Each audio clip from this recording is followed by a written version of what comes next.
You dumped a porn star? Friendship over. Friendship over!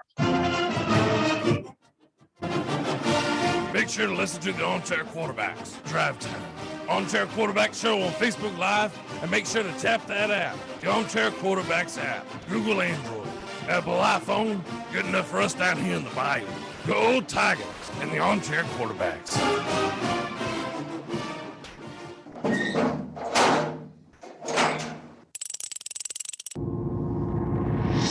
Peanut butter. Chocolate. You got peanut butter on my chocolate. Well, you got chocolate in my peanut butter. Bravissimo. Two great tastes that taste great together. Reese's Peanut Butter Cup. Real milk chocolate. Good old-fashioned peanut butter.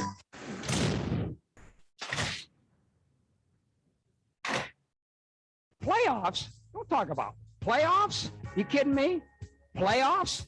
I just hope we can win a game. Make sure to keep it locked in here on Armchair Quarterback Radio. We're not one-trick ponies. We cover the entire NFL, past and present. 3rd down and 6 at the 9. And Bo Jackson to the 20 and out in front. And only one man to beat, and easily can't run him down. He had the angle, but there goes Bo. And nobody catches Bo. Touchdown. Dion. Lamont started and turns the corner into Giant territory and leave it to Dion to break it open for a touchdown. What a run! Dion comes in as a receiver. Sanders going his way, but they double coverage, and somehow Dion is able to beat the coverage, but intercepted by Sanders, and he scored again.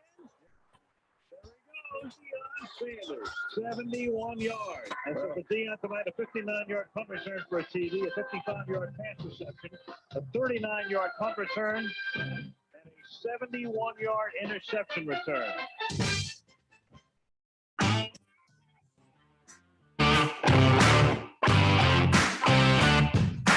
Get your Sunday football morning started off right with the Handicappers on Armchair Quarterbacks YouTube, 10 a.m. Eastern to noon Eastern. Your Sunday morning kickoff show where we tackle your NFL lines out in the desert, a 61.2% win rate over the last 6 years.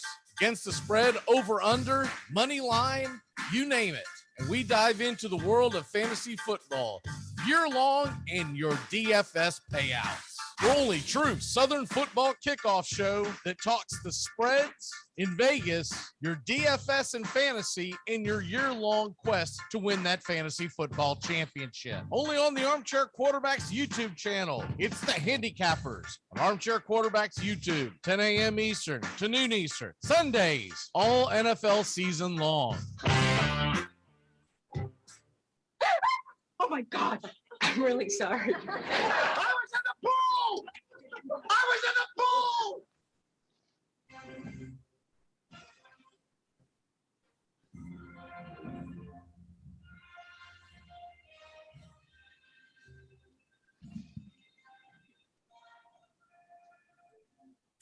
Good morning.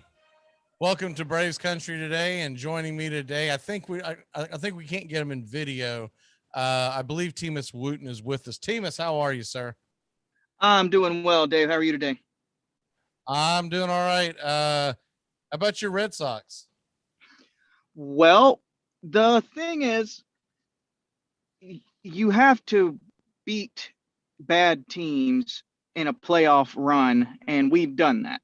Are we bragging that we beat we swept the Orioles? Probably not, but was it necessary, and did it need to happen? Yes. And, you know, a lot, like you take the Padres, for instance, they're not beating the sub 500 teams, and it's costing them right now. So I'll take this last week. Definitely will.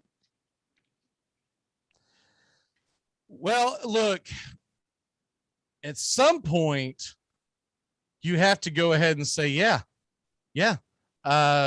You do have to beat bad teams. And then also, you also have to look, the way I look at it is no matter who you're playing against, it's still a Major League Baseball team. And look, the Yankees lost to a really, really, really bad Cleveland Indian team at this point, because Cleveland's kind of just mailed it all in. They lost the last two games of that series. They sent Garrett Cole out there yesterday and lost. So that whole thing is dumbfounding to me. The Yankees are in trouble, and Yankee fans can try to say, oh no, we're gonna be fine. We're gonna be fine. I really think they're in trouble. I thought it was going to be Boston, New York all along, but I'll tell you what, Toronto is playing incredible baseball. And I think out of the three, Toronto's playing the best, honestly. I think they're out of the best team. I don't know if they'll make it, right? But because it's not always the best team that makes it. It's who's got the most favorable schedule down the stretch and who stays healthy. Especially with today with COVID, you just pray that your team doesn't catch that junk. But yeah, I'm with you. I think they're absolutely, of those three teams, if it goes to a 3-game play, look at it this way. If I'm a Red Sox fan, I want to play the Yankees. I know that sounds strange. I don't want to play the Blue Jays.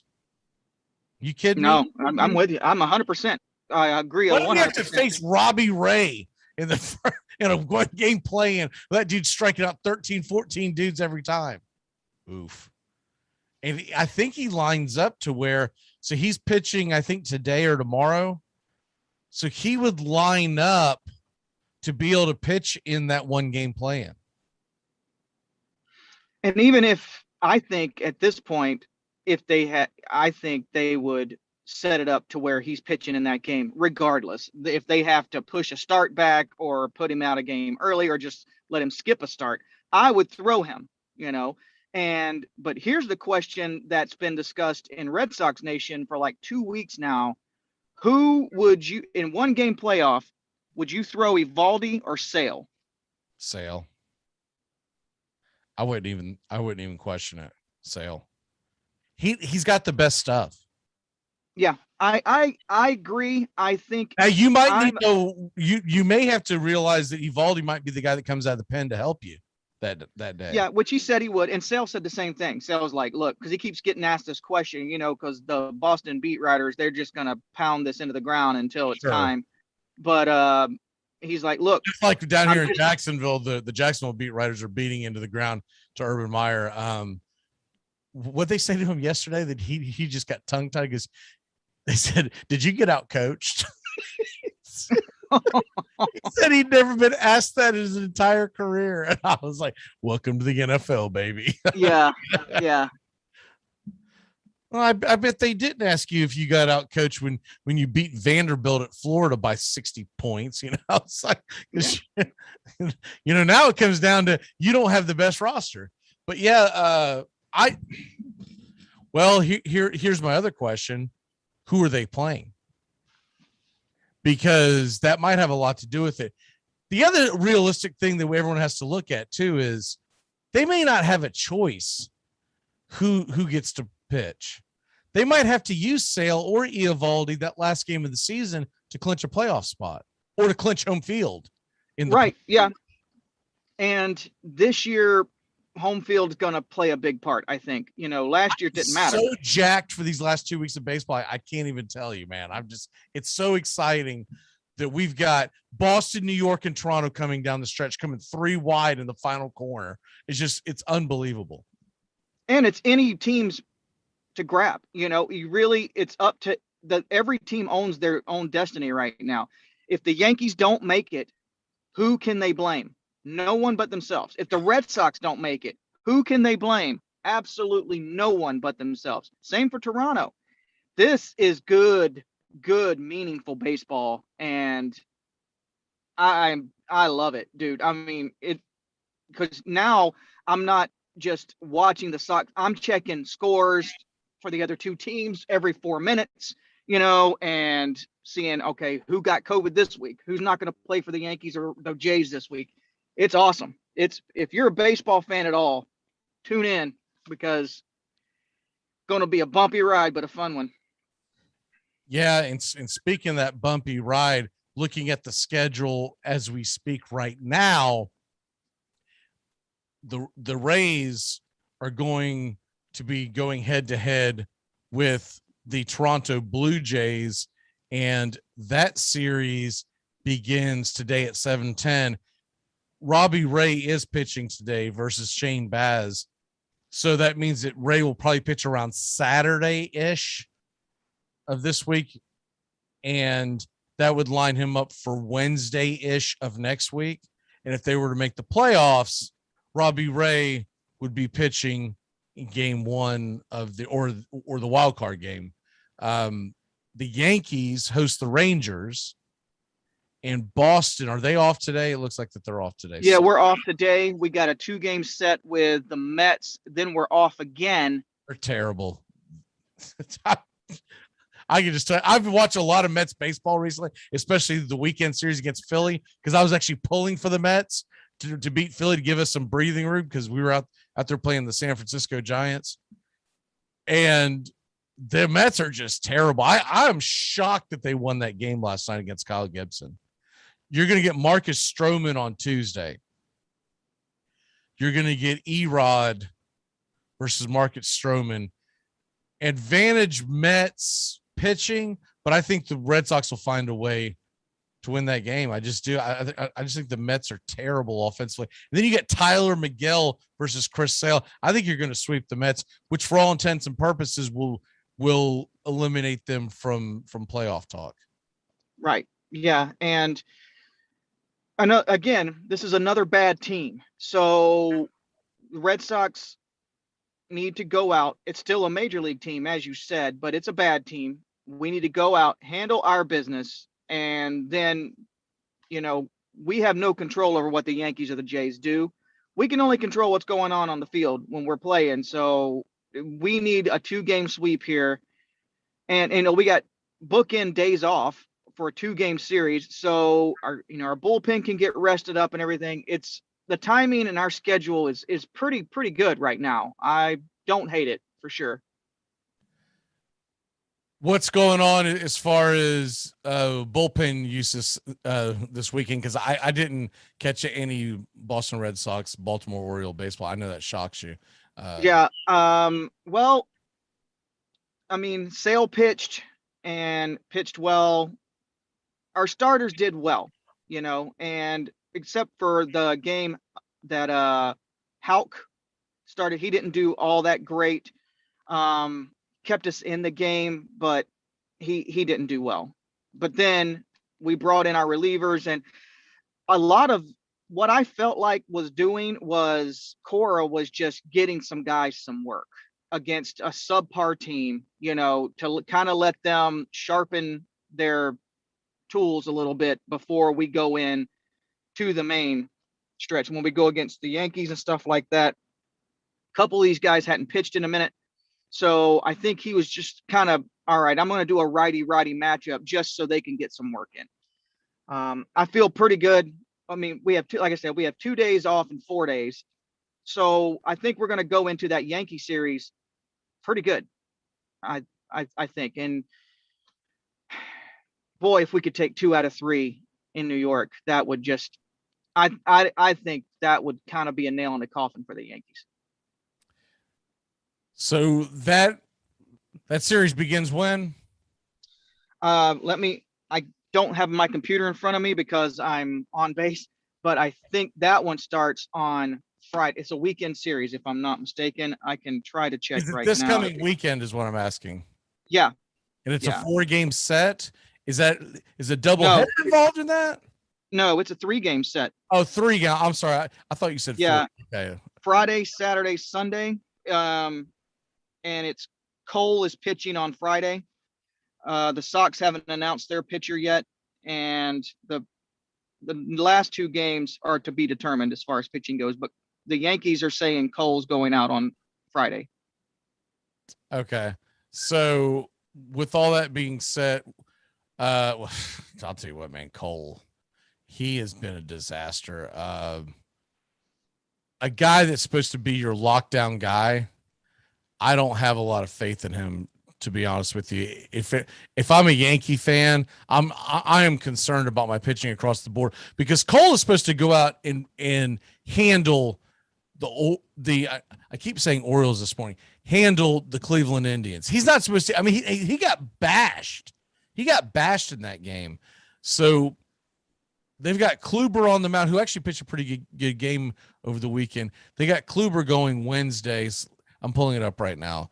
It's Yankees, Red Sox, Cole versus Pivetta on Friday, and Eovaldi on Saturday. They do not have a Yankee starter announced on that one. And Yankees, Red Sox Sunday night, Cortez versus Erod. So that is a crapshoot.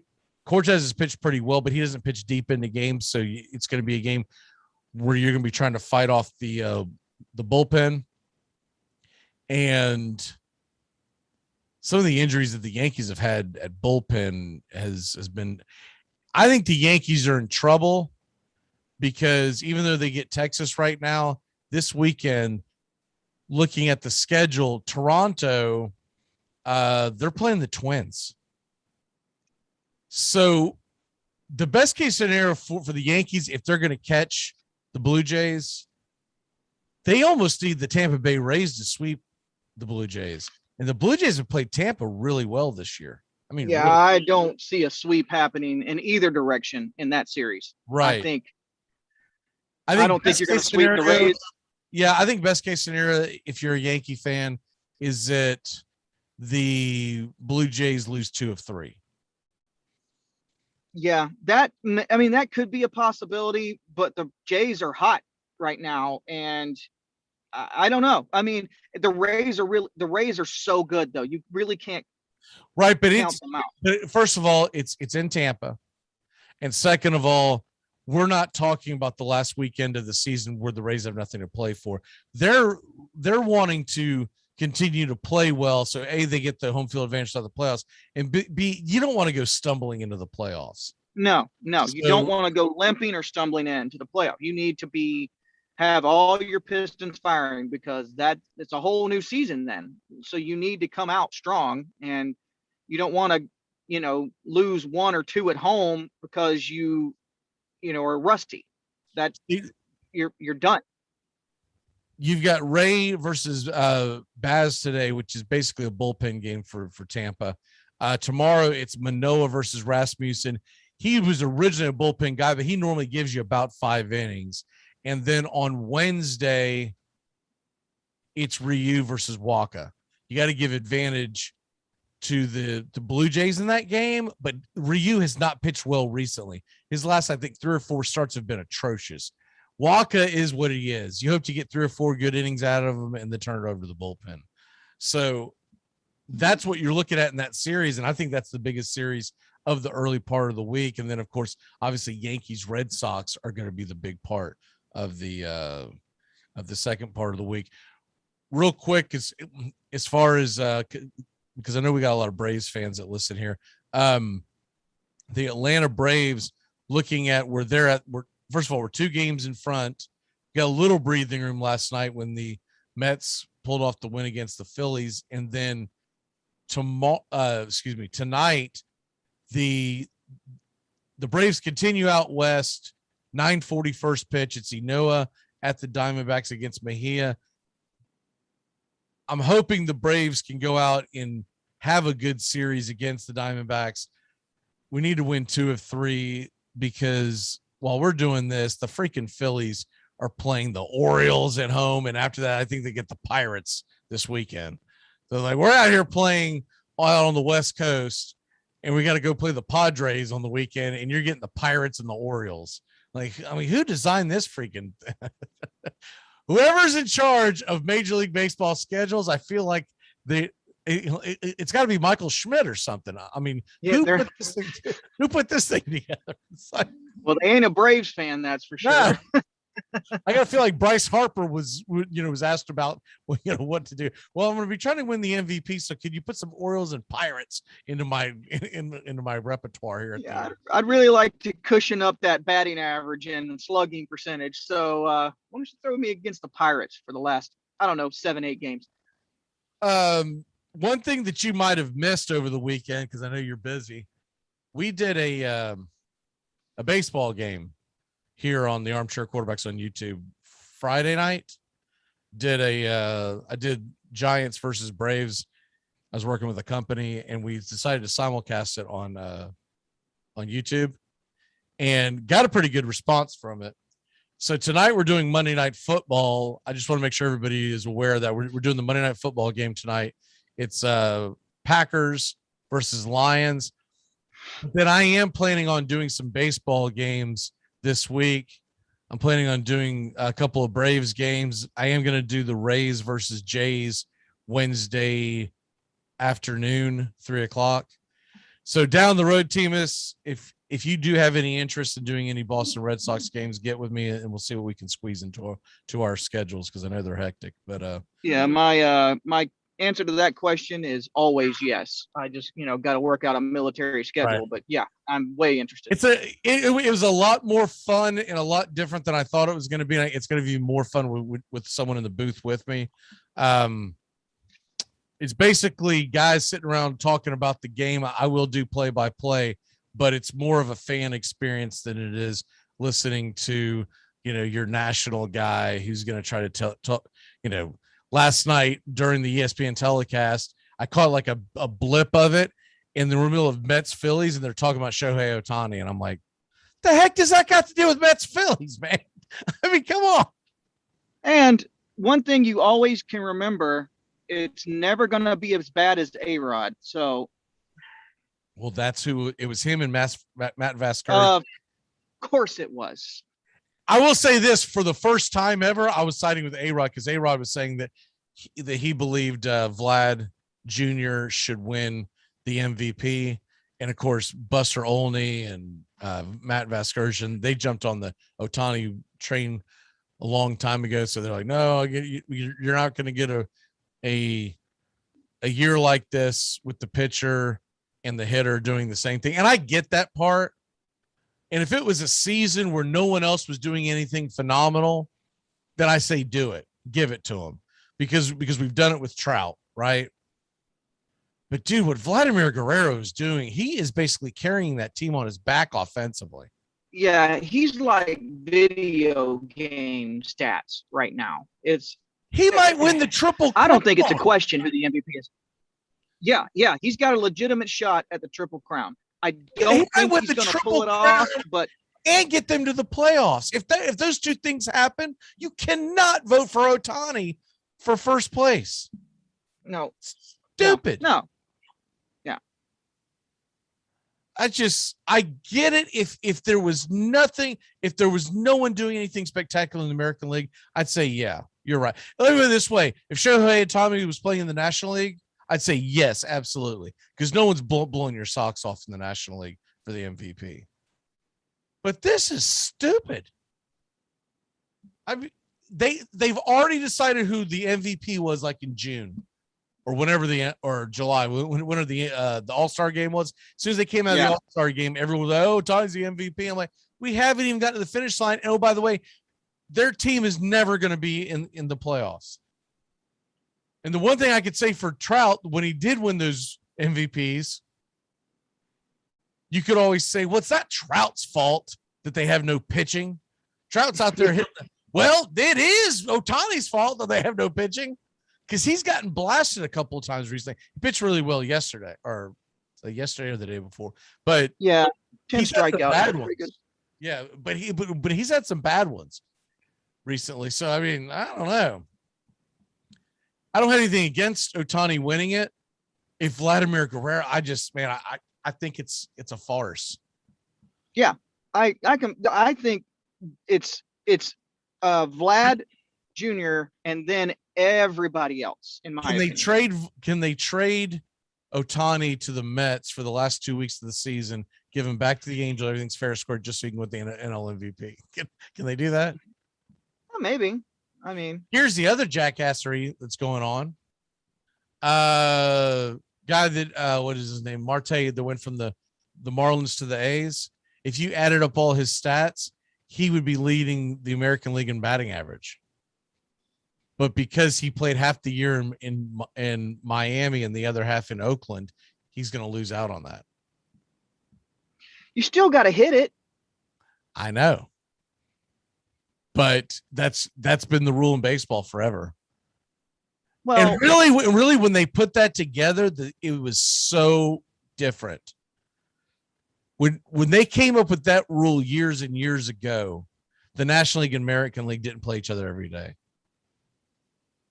So they really need to think about revisiting that rule. I think it's a rule that they never even thought about. Oh crap, that could be a thing now. Yeah, the game has changed. You've got to evolve with it. And let me tell you something. If you're leading in anything, positive, it should be noticed. It should be recognized. Doesn't matter what jersey you have on, good is still good. Right. But they're going off of the statistics for the National League won't count for his statistics in the American League. Nonsense. It's absolute nonsense. Ergo, he won't have enough at bats, et cetera, et cetera, et cetera. It is. No. It's ridiculous. I think they never thought of it happening the way it's happened. They did it so that someone didn't get traded from one team to the other league at the trading deadline. The last 2 months of the season, they go bananas and hit 400, and they go, oh, that's a 400 season. Because some idiot on ESPN would argue that. And so yeah. I think that's why it's in place. They didn't think about the entire picture of it, right? And so normally I will back up Major League Baseball with their hard-headedness in their statistics, because baseball is all about stats and it's all about tradition. But this one, I will say that this one's got some cracks in the armor. Yeah, that's an old rule, and it shows. Right.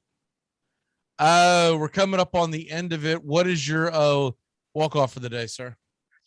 Okay. It is, if you are a baseball fan at all, even if you're not an American League fan, this is very, very important. Go out as a fan, watch, keep up with the three-way tie going in. Sox need to handle their business now. We've got the schedule to do it. All we got to do now is just go out and do it. Nothing to it but to do it. We need to win and then take 2 and 3 in Boston this week against the Yankees. And I'd say after that, we're probably a bit more smooth sailing. And it's probably going to get a little hairier because the Yankees hosting the Rangers, I would think they're going to get the W today. Although this AJ Alexy evidently has 2-0 and a 3.68 ERA. I don't know anything about him, but when we wake up tomorrow, depending on what the Blue Jays do, it could get really, really hairy going into the rest of the week for Boston. For me, Braves, you got to go out now that you're playing the Diamondbacks at the beginning of the week. I know it's on the road. It's always difficult to win on the road in Major League Baseball, but man, you've got to go out and get some W's, because you laid an egg against the stupid Rockies at home, lost 2 of them, and then you went out and lost 2 or 3 to freaking San Francisco this weekend. You can't keep playing Bobo baseball while the Phillies are playing the Orioles and Pirates. You're going to wake up Monday morning next week and we won't be in first place. And oh, by the way, the Phillies come to town a week from tomorrow. So put that in your pipe and smoke it. Watch the game tonight. We got Monday Night Football, and I'll get with Temus, and hopefully we can do a Red Sox game in the future here going down the stretch. For Temus Wooten, I'm Mac McGee. Thanks for listening to Braves Country today. We'll be back Friday morning at 10 a.m. Eastern. You're in Braves Country.